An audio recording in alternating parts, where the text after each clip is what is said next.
Beep, beep, beep, beep, beep. Welcome to the Court of the Edijester. Hello, everyone. How are we doing today? First and foremost, the usual. Engagement's down with everything on Twitter and YouTube. I don't know why this happens occasionally.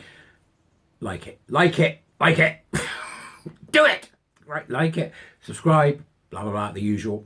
Become a warrior teacher. It's May. And we're starting very shortly. So we need to see more people in the team. So if you know of anybody who would like to come and join us, or you'd like to come and join us, please see the links in the doobries. I've got something for you today from Bernard Lane, who writes beautifully and is in the genderclinicnews.com, genderclinicnews.com, as usual, downstairs, all in the doobries for you, okay? This is called Fumbling in the Dark. And it is once again concerning the Cass Review. Still being spoken about, needs to be spoken about for the next couple of years till we can sort out all this nuttery.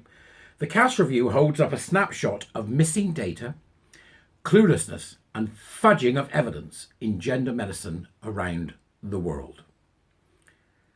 9 of the 15 gender clinics in a landmark international survey for the Cass Review have admitted they do not routinely collect outcome data on their young patients. 9 of 15, over half. Thanks so much. Off you go. They don't collect data. I know, right, yeah.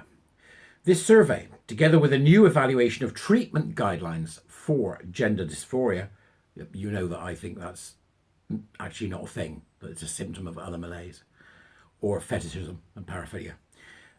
I'll start that again. This survey, together with a new evaluation of treatment guidelines for gender dysphoria, gives unprecedented insight into the workings of gender clinics around the world, offering puberty blockers and cross-sex hormones to minors. In the 2022 survey, 6 clinics said they routinely collected some outcome data. One of these clinics gave no further detail. One noted the number of patients discontinuing treatment. Another used measures of quality of life. 2 were taking part in a cohort study, and the 6th clinic repeated some baseline assessments. 9 clinics acknowledged not routinely collecting outcome data at all. The report of the survey results, published by researchers from the University of York earlier this month, identified clinics by country, not name. Of the clinics that took part, Australia and the Netherlands were prominent with 5 and 4 clinics respectively. Poor data collection was central to the controversy over the London-based Tavistock Youth Gender Clinic. The Cass Review had planned to run a data linkage study with help from adult gender clinics to learn the outcomes of the Tavistock's 9,000 odd former patients. No, 9,000 odd, not odd former patients. The missing long-term data would allow clinicians, young patients and parents to make informed decisions about treatment, of which I think there should be none, right, apart from psychology. The review said it was to be the largest study of its kind in the world. However, 6 of the 7 adult clinics refused to cooperate. One stated reason was that the study outcome focuses on adverse health events for which the clinics do not feel primarily responsible. Yes, one stated reason was that the study outcomes focus on adverse health events for which the clinics do not feel primarily responsible. They attempted to wash their hands of it. You see, Cass is a watershed moment. It is a moment for reflection, change, and now for a reckoning. What these swine are going to do next is pretend that they weren't close enough to the damage to be responsible. It's going to pretend that this was not a chain of events. It's going to pretend that this was not a boiling frog. It's going to pretend that this was not the moment the child said, "I'm trans," and the teacher affirmed, a situation where that teacher becomes first in terms of culpability, and whatever happens at the other end is last instead of culpability. We've got to look at this entire chain. Entire chain.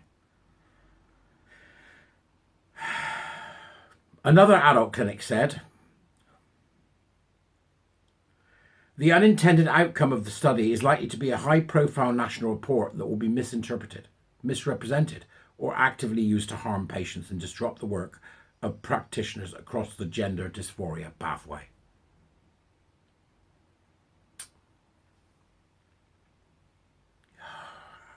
That's just unbelievable. We don't want to do it. We don't want to take part. We don't want to provide it because we're frightened to death they might find we're culpable. You'd think, professional integrity must come into this somewhere, but it apparently doesn't.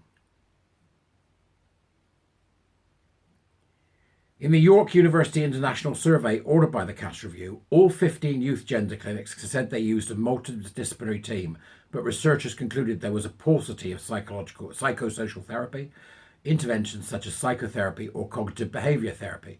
5 clinics did not offer any of these medical interventions in-house. This is the affirmative approach, ladies and gentlemen. This is what happens. There's only one way. It's terrifying. People that are in medicine who've done this should never be near a patient again. All gender clinics told researchers that genital reconstructive surgery, the creation of a pseudo-vagina, for example, was accessible only from age 18. The youngest age for masculinizing chest surgery, which is a double mastectomy, was reported as 16. In fact, there are documented cases in Australia of 15-year-olds approved for transgender mastectomy. Gender surgery is legally available to minors in Australia and practiced in America. This is the cult to end all cults, isn't it? Gay and lesbian children. Only 5 clinics reported routine discussion of fertility preferences and only 2 discussed sexuality. I want these people in the dock.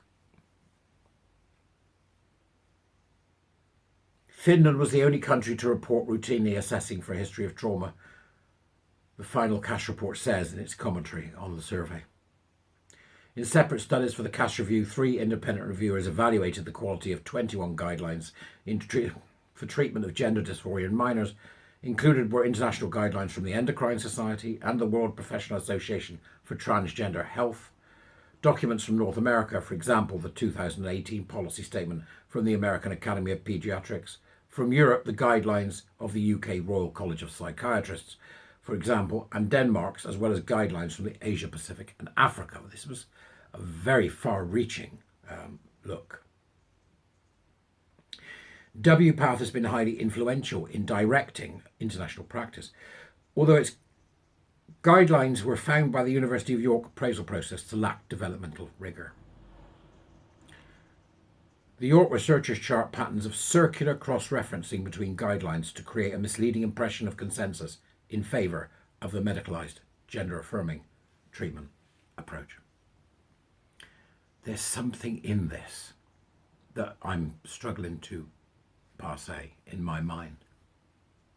When you teach university students and children to be activists first and foremost before critical thinkers, this may well be part of that problem. Because especially when you are teaching them to be queer activists, which is what they're doing, the queering of the world, it is straightforward to understand that when you queer something, you have to completely invert it. Right? That's what happens. Black is white, up is down. That's what queering is. Find something and then distort it and blame the fact that you're distorting it, and use the fact that you are queering heteronormativity or queering the normal world in order to provide some kind of insight from an academic or from any other perspective. You are by nature bound by that queering if that's your way of doing things. And this is what's happening. This is what's happening. But in order to do that, when you think about medicine, the rules and regulations, what it is, firstly do no harm. So they queer that and it becomes firstly do harm. They're stuck with that right from the very beginning. That's what queering is. Right? It's the flipping of things around. Now you add into that mix gender ideology and the idea that everybody has a gender identity, which is an absolute lie. It's just nonsense. We aren't meat sacks with a gendered soul in it. Then it becomes dangerous. The long march through the institutions, which is what this is sometimes called, has produced an entire generation of people who are a danger to our society. It's that simple. And it's that horrifying. And the children that went through this and the young people that have been through it, the vast majority of them were gay or lesbian, and that's what they've done. They've used the bodies of gays and lesbians as a medical experiment, wrapped up as kindness, but stuffed with homophobia. And I want them in the dock. I'll see you later.